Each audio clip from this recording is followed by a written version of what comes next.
Von Nebula, aka the Mastermind, Von Ness. Hero Factory profile, authorized personnel only. A brilliant planner and organizer, Von Nebula leads a criminal gang that includes Rotor, Meltdown, Corroder, Explode, and Thunder. He has a special hatred for the Hero Factory because he was once one of us.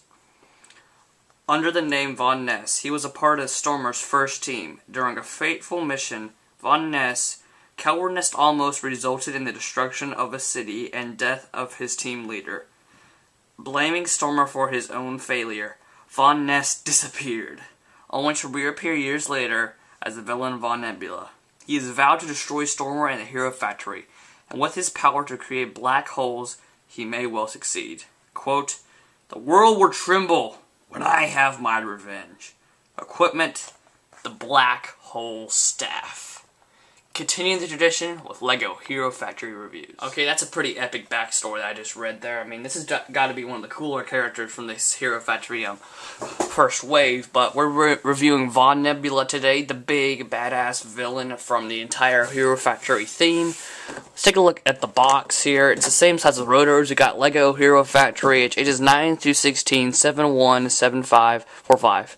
156 pieces, that's more than Rotor. Von Nebula, Bionicle characters, we got that there. The back of the box shows him fighting both Stormer and Inferno, or Stormer and Inferno, and it just shows him, like, you know, getting all epic pose. His statistics, like a diagram, only shows one feature, which is kind of a lame feature.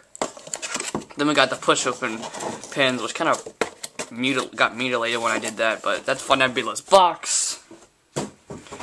Manual, nothing special, pretty small manual, or pretty big manual for a figure. We've got, how many pages? 47 pages of building. There's some advertisements for him again. Then Hero Factory, we build heroes, that, and some Star Wars stuff. It's pretty much the manual with the win kid, yeah! So, let's take a look at the... I have my win and I have my fail points with this guy. I mean, seriously, first off, when he looks epic, he looks great. I mean, the look of this figure is really cool. Then fail, just the little problems that pretty much give him failure. Now, let's start off on bad notes so we can end this review with some good notes, I guess. But, fail. These pegs, why the heck do they stick out? The peg on the back here, I just filled that in with that peg because it was an extra piece. But why the heck do these pegs have to stick out? That just ruins something. It's just stupid. These knee pads, it's a nice piece. It's a great mocking piece. I love these black Metro feet. We haven't seen these in a while. Look, it just wobbles all over the place. Why? And then, more. Up here it's not as bad as I thought it would be, but it does wobble quite a bit, which is annoying. Then we just have some, like, random... like, you know, why did they change these colors to that? And then, why is, like, this gray stuff sticking out back here? This could have been black easily. It's just, there's so many random colors that I don't think should have been there. But, he does look very cool. New pieces, nothing, almost. But we do get these, which are actually some of my favorite pieces right now. I don't know what you could use them for, but they're really cool. They come and explode, kind of like a turtle shell with some spikes on it. They're rubbery at the top. And there's like one kind of hard plastic spike in the middle there. There's a peg there, or not a peg, there's a axle hole. And the tips of them, or at least the tips near the top, are matte blue. Some people thought they were light blue, but they're matte blue actually. Very, very cool pieces. Arms, nothing really new.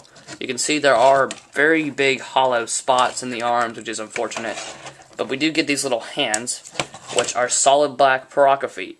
These are great pieces. I mean, they're very cool. This is what the arm looks like without Paraka foot, though. Kind of lame, but that's pretty much it. We do get a solid black Paraka foot there.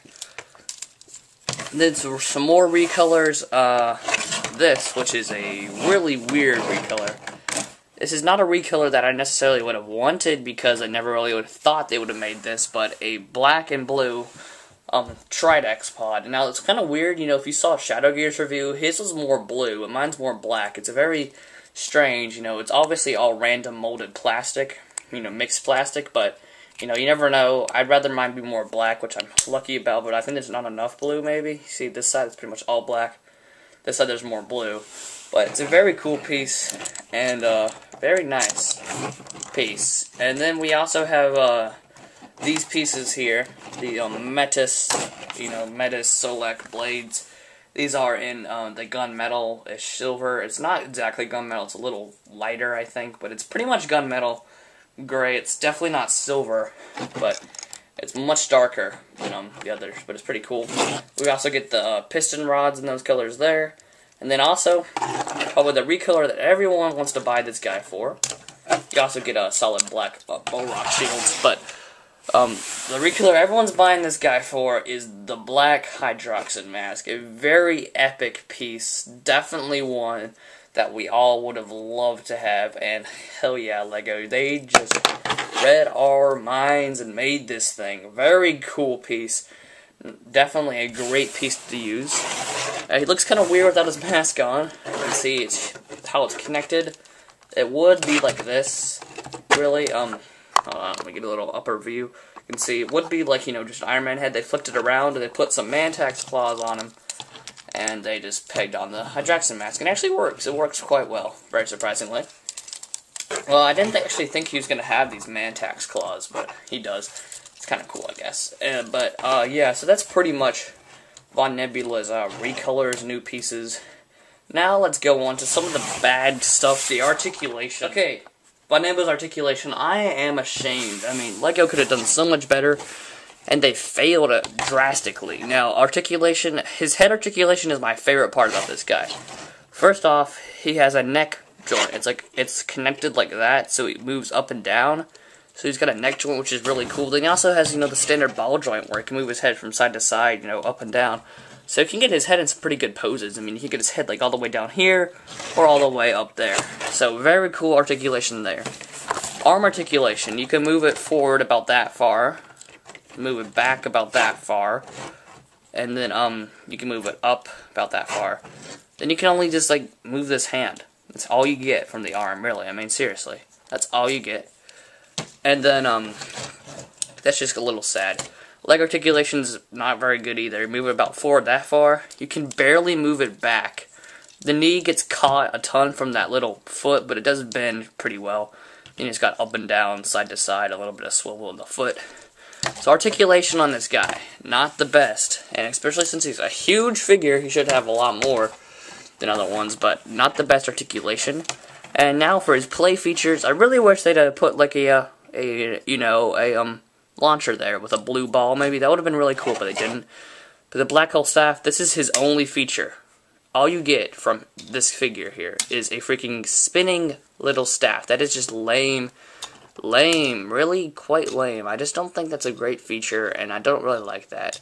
I mean, it's pretty cool, but I just don't really like that. It's kind of lame, seriously. I mean, seriously, why are they to do that? Could have given him, they could have easily connected on a piece there, but they didn't. They just, they could have easily put a blaster there, the gunmetal color with the newish gunmetal color with a blue ball, but they didn't, and that's just a little stupid, I think, but overall, he's still a pretty cool figure. Let's go on to some size comparison now. This is a little bit of a different size comparison because I got them all kind of set up in a battle scene here, but you can see how big Von Nebula is. He's much bigger than the average hero.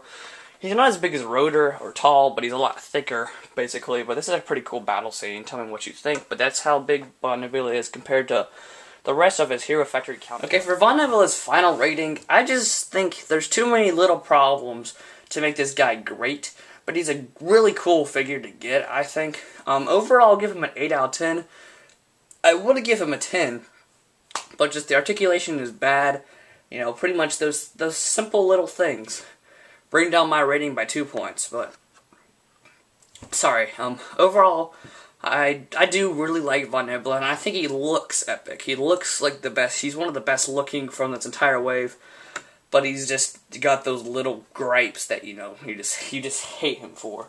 But overall, I really like Von Nebula, and I definitely recommend you get him. I like Rotor better overall as a figure, but Von Nebula is a much cooler looking character, and sounds like a cooler character. So this has been a LEGO Hero Factory review by LEGO League 59, signing off, and I'll see you on Thursday with the Brickmania review.